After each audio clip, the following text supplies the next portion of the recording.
You know, for so many of us, midlife can feel like this confusing, isolating, and honestly, silent struggle. But it really doesn't have to be that way. So in this explainer, we're going to shatter that silence. We're going to swap out that confusion for some real clarity and arm you with some solid, science-backed knowledge about what's actually happening in your body. Let's just start by talking about a feeling that many of you probably know all too well. Yeah. Have you ever felt like your body is suddenly playing by a whole new set of rules that you never got the memo on? We're talking about that sudden weight gain, the sleepless nights, the mood swings that come out of nowhere. If that's you, you are so not alone. It's an incredibly common experience, but that doesn't make it any less disorienting. But what if I told you there's a clear biological roadmap that explains exactly what's going on? Because there is one. These changes, they aren't some big mystery. They are part of a predictable, totally natural transition. And the key to navigating all of this isn't about fighting your body. It's about finally understanding it. Okay, so let's get right to the why behind it all. Who are the master conductors of this whole symphony of change? Well, it really comes down to your hormones. Specifically, two key players are starting to change their tune: estrogen and progesterone. And this right here shows you just how far-reaching that hormonal network is. It is not just about reproduction, not by a long shot. These little chemical messengers influence pretty much everything. So as their levels naturally start to decline during perimenopause and menopause, it creates this huge ripple effect, a cascade of changes that you can literally feel from head to toe. And that brings us to what might be the single most important mindset shift you can make. This is not about being broken or deficient. It's about adapting. It's just a new season of life that calls for a new strategy, one that's built on knowledge and, a little self-compassion. So let's trace that ripple effect. I want you to think about it like a series of dominoes. That first push, that's the hormonal shift. And it sets off a whole chain reaction that affects your metabolic health in some very specific ways. So the first big domino to fall is the buildup of something called visceral fat. Now, this isn't the fat you can pinch on the surface. No, this is the deep, internal fat that wraps itself around your vital organs. You have to think of it as this active, troublemaking organ that's just hiding in plain sight. And that's the real source of the health risk. And getting this distinction is just so important.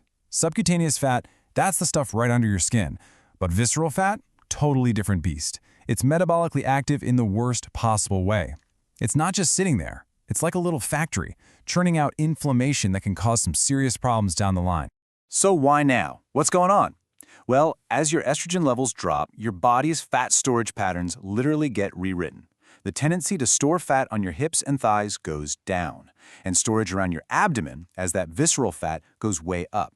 And that fat then starts pumping out those inflammatory compounds, directly raising your risk for things like heart disease and type 2 diabetes.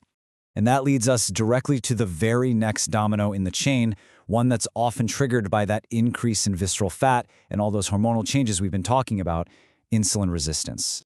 Okay, let's break this cycle down. Normally, insulin is like a key. It unlocks your cells to let sugar in for energy. But with insulin resistance, your cells basically change the locks on you. They start ignoring insulin's key. So what happens?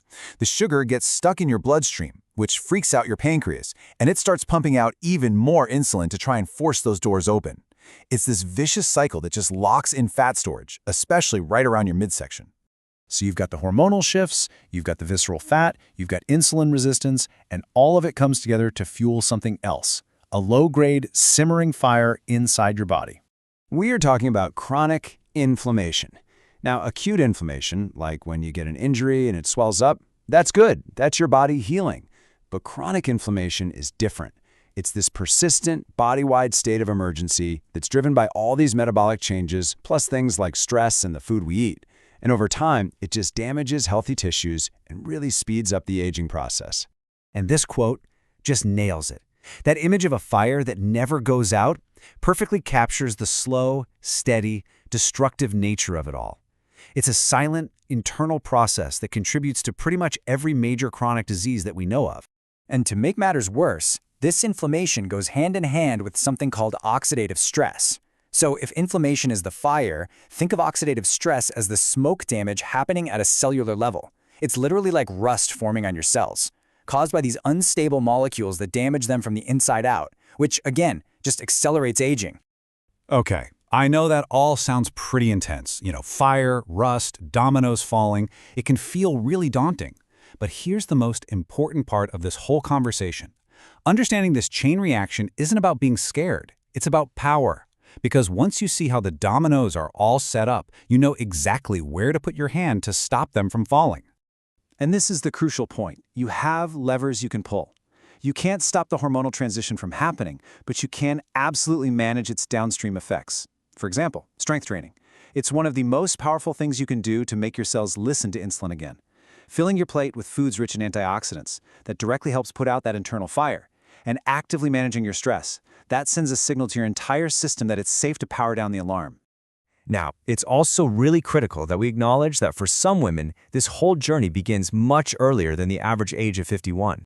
For about 5% of women, this transition kicks off much earlier, in what's called early menopause. That's menopause that happens before the age of 45. And this isn't a choice. It can happen for a bunch of reasons, like genetics, autoimmune conditions, or as a result of really necessary medical treatments. And this really matters because a longer period of time without the protective effects of estrogen can significantly increase the long-term risks for conditions like osteoporosis and heart disease. And that just makes early awareness and having those conversations with a doctor absolutely essential for protecting your health long-term.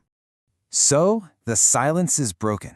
You now have the roadmap. You see the connection from your hormones to your health, and you know where those levers of control are.